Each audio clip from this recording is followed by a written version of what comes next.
can go to take this off my shoulders. Someone take me home.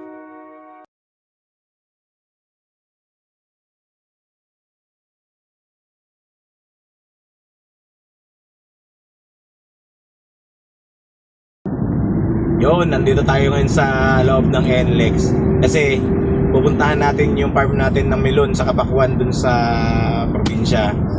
At siyempre kakamustahin na rin natin yung mga farmers natin na nagtatrabaho doon kasi napakainit na ng panahon, sobra. Kaya let's go, punta tayo, samahan nyo kami.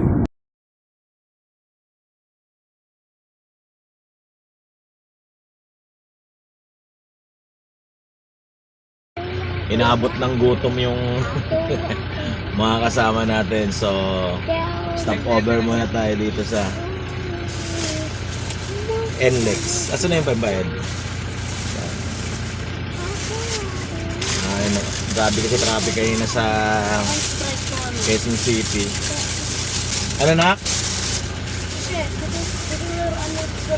Sige lang, hayaan mo lang. Hayaan mo lang, sige. Sige. Okay yung ano. Okay, teka lang ha.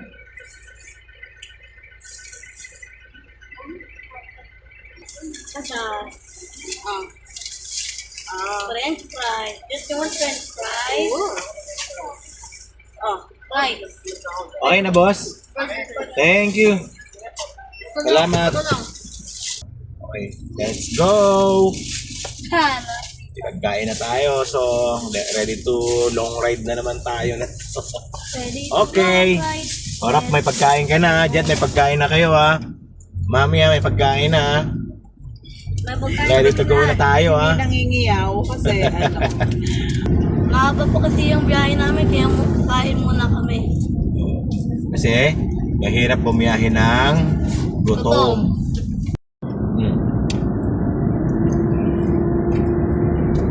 Habang bumabiyahe, pwede ka namang kain pero dapat ingat pa rin. May kasama pag-iingat. Tako ng anak ko.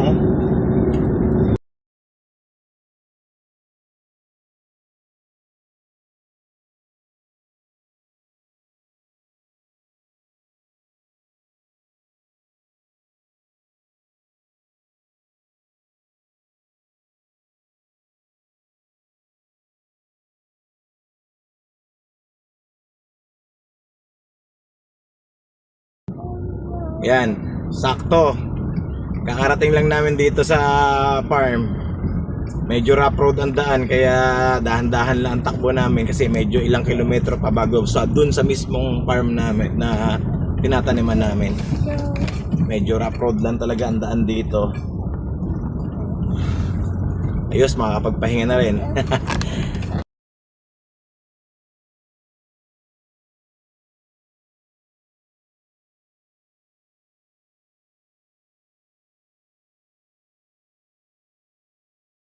Ayan. Ha! Narating din natin yung farm. Taniman natin ng melon na meron natin yan. Ito pa yung aking mag-ina. Si Rafael, nauna na dun sa kubo ng mga farmer natin. Ito yung mga tractor natin na ginagamit. Ayan ang ano, solar boys talaga. Hinog na?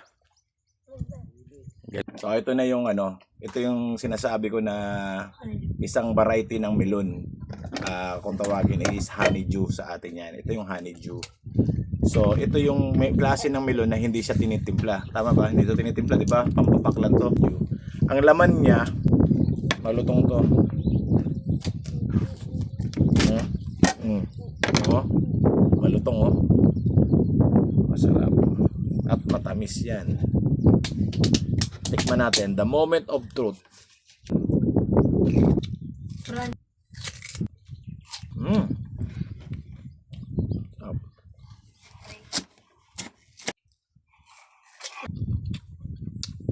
Sobrang lutong niya kasi kakapitas lang. Ako mo pa ilim. Yung okra. So ito yung ano, Pink ito yung melon. bagong pitas na pakwan. Red Tiger. Red Tiger ang ano na to, ang variety. Okay. Tingnan natin yung laman. Preskong-presko yun, kakapitas lang. Wow! Kulay red naman Ayan. ay pink. Tignan natin ngayon to.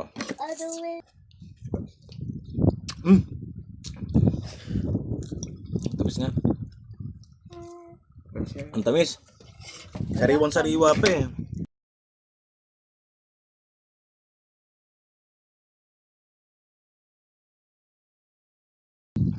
So, andito kami sa mismong taniman ng melon sa Kapakwan. So, ito yan. Ang tinanim namin yan is dalawang variety ng melon. So, ito ang brilliant. Kung tawagin ay honeydew sa atin yan. Brilliant tawag namin dyan. Honeydew. Makinis ang balat. Kulay dilaw. Malutungan naman. Ito naman yung sweet melon. Ito yung nakikita natin sa palengke. Yan o. Yung pinapang-timpla, pwede rin dyan pang papak, hiwain nyo, matamis yan. Hilaw pa yan. Hilaw pa. Tatlong section yan, isang brilliant, yan, isang sweet melon, sa isang pakwan, dun sa pakwan. So, tara, dun tayo sa pakwan. So, itong section na to, ito naman yung sa pakwan. No? Ayan yung lalaking pakwan yan. Red Tiger. Red Tiger. Yan. So, ayun na. Nakakatawa dahil yung nakaraan, sobrang liliit pa niyan. Ngayon, ilang araw lang, harvest ulit kami. Kasi yung nakaraan, harvest na ng 2 tons. So, after 4 days, harvest ulit tayo.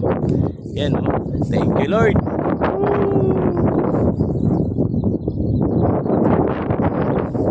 Yan, okay na guys. Malubog na yung araw. Kailangan nating bumalik sa Maynila.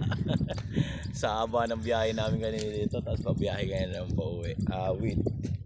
Pero okay lang. Sobrang saya dahil syempre, alam nyo na, nakaligtas yung pananim namin sa kabila ng mga nakanagdaang mga punos. Hindi kami pinabayaan. May iuuwi na naman sa kanya-kanyang pamilya yung mga farmers natin. Doon tayo masaya. Hindi lang tayo ang kailangan maging masaya, pati dapat sila. Kasi sila nagtrabaho dito, sila nagpakahirap, dugot pawis ang inalay nila dyan. Sobrang init ng panahon, inaalagaan nila yan. Kaya dapat sila yung mas maging masaya. Kasi tayo, aabang lang naman tayo kung kailan kasi hindi naman tayo nag-asikaso niyan. Let's go! Uwi na tayo.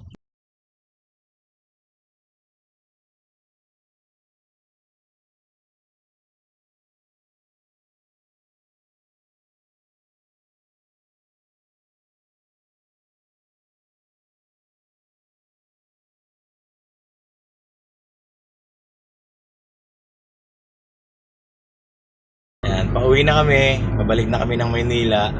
So nakakapagod pero masaya kasi nakita namin yung resulta, yung pagod ng mga farmers natin. Nakita mo may resulta na, may bunga yung pinaghirapan nila. Ayun yung nagpapasaya sa akin doon. Thank you Lord dahil hindi mo kami pinabayaan itong sa 3 buwan na ginastosan siyempre natin yan, pinagpaguran ng mga farmers natin yan. At least, salamat Panginoon sa iyo lahat ng papuri. Amen.